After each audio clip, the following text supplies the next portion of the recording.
नमस्कार. आज मी तुमच्यासाठी पुन्हा एकदा घेऊन आली आहे थंडीसाठी खास स्पेशल अशी रेसिपी जी सातारकडच्या भागामध्ये जास्त केली जाते आणि आपल्याला समजा कधी कंटाळा आला तर काही करायची इच्छा नसेल तर एकदम झटपट होणारी रेसिपी आहे ही. चला तर मग त्यासाठी काय साहित्य लागणार आहे ते बघूया. तर इथं मी घेतलेले आहेत काळे उडीद आणि हे सालीसकटचे उडीद आहेत आणि थोडीशी चणा डाळ घेतली. अगदी 1 चमचा चणा डाळ म्हटलं तरी चालेल. तर तुम्ही ओळखला असेल तर आजची आपली रेसिपी आहे उडदाचं घोटं. तर अगदी पाऊण वाटी डाळ इथं मी घेतलेली आहे आणि यामध्ये 1 चमचा चणा डाळ. आता आपण ही धुवून घेऊयात. 2 ते 3 पाण्यामध्ये स्वच्छ धुवून घ्यायचं आहे. तर इथे 2 ते 3 पाण्यामध्ये मी स्वच्छ धुवून घेतलेली आहे डाळ. आता आपण यामध्ये जवळजवळ 1 वाटीसाठी 1.5 ते 2 वाटी पाणी घालणार आहोत. तर कुकरमध्ये मी खाली ऑलरेडी पाणी घातलेलं आहे, त्यामध्ये हे पातेलं ठेवतेय. आपण डायरेक्ट कुकरमध्येच ही डाळ उकडायला टाकली तरी चालेल. आता मी 2 ते 3 शिट्ट्या करून घेणार आहे. तर आलेले आहेत आता आपले master chef, little master chef Ojaswi. काय म्हणणार? जय जिनेंद्र. चला तर मग आता आपला कुकरच्या 3 शिट्ट्या झालेल्या आहेत. आता आपण कुकर थंड होईपर्यंत एक वाटण तयार करून घेऊया. त्यासाठी इथं मी घेतलेला आहे लसूण. लसणाच्या थोडेसे जास्तच पाकळ्या घ्यायच्या, एक 15-20 पाकळ्या घ्यायच्या आहेत. कोथिंबीर, खोबरं, जिरे आणि तिखट मिरची आपल्या आवडीनुसार कमी जास्त करू शकता आणि मीठ. आता आपण हे सगळं मिक्सर मध्ये अगदी बारीक करून घेणार आहोत.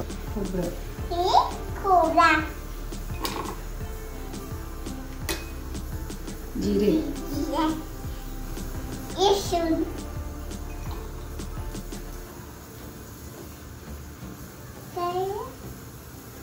कोथिंबीर,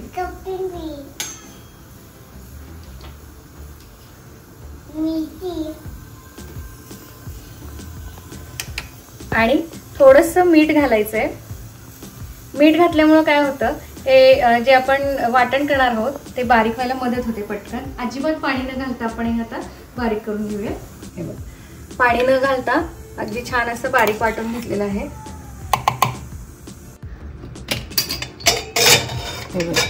मस्तपैकी आपली डाळ शिजलेली आहे. आता ही डाळ आपण घोटून घेऊया. तेल घालूया. तेल गरम झालं की आपण जिरे मोहरीची फोडणी घालणार आहोत.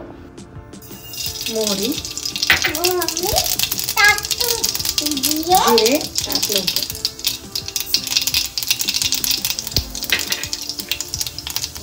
कढीपत्ता आणि त्यानंतर आपण जे वाटण केलेलं आहे ते यामध्ये घालूया. एक 4 ते 5 मिनिटं हे परतून घ्यायचंय. त्याच्यामधला कच्चेपणा जायला पाहिजे. अगदी थोडंसंच पाणी शिंपडायचं याच्यामध्ये, जेणेकरून खालून करपून घेऊ नये. कारण आपण वाटण जे केलं होतं त्यामध्ये पाणी घातलं नव्हतं. तर इथे आपण तेलाचं प्रमाण थोडं कमीच ठेवलं होतं फोडणी घालताना. कारण काय आहे, आपण हे घोटं जे म्हणतो ते भात, भाकरी किंवा पोळीसोबत खाऊ शकतो. तसंच हे थंडीमध्ये गरम गरम असं सूप म्हणून देखील नुसतं आपण पिऊ शकतो. छान असं आपलं वाटण भाजलं गेलेलं आहे. आता आपण त्यामध्ये आपली शिजलेली डाळ घालूया.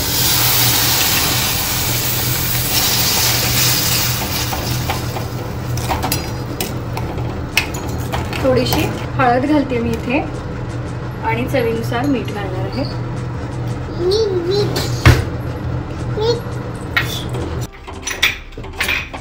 हे बघा, तुम्ही बघू शकता या डाळीचा घट्टसरपणा.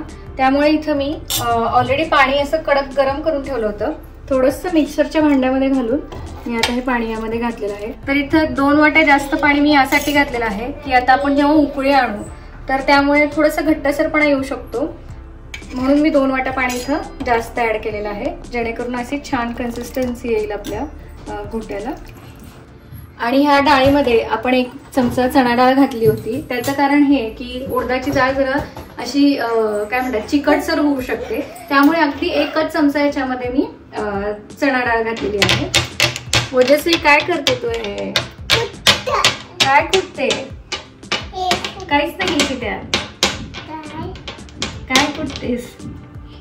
काहीच नाहीये. तर आज आपण ही डाळ कुकरमध्येच शिजवून घेतली होती. आपण ही डाळ डायरेक्ट अशीच फोडणी देखील घालू शकतो. म्हणजे जे आपण वाटण केलं होतं ते परतून घेतल्यावर तेलामध्ये थोडंसं पाणी घालायचं आणि त्यामध्ये डाळ ऍड करायची आणि तशी जरी उकळी काढून घेतली आणि शिजवली डाळ आपली तरीही चालते. पण एक थोडासा आपला वेळ वाचतो, त्यामुळे आपण इथं कुकरमध्ये शिट्ट्या करून घेतल्या आहे. हे बघा, छान अशी उकळी आलेली आहे आणि खूप जास्त अशी घट्टसर पण नाही झाली आपली, व्यवस्थित झालेली आहे डाळ आपली. हे बघा, मस्त असा कलर आलेला आहे. अगदी आपण काळे सालीची डाळ वापरलेली आहे इथं, पण अशी काळी डाळ किंवा काही असं वेगळा रंग आलेला नाहीये. छान असा हिरवा कलर आलेला आहे. आता आहे टेस्टिंग टाइम. रातचं हे गुठं झालेलं आहे तिखट, त्यामुळे आज टेस्ट करणार आहे मीच.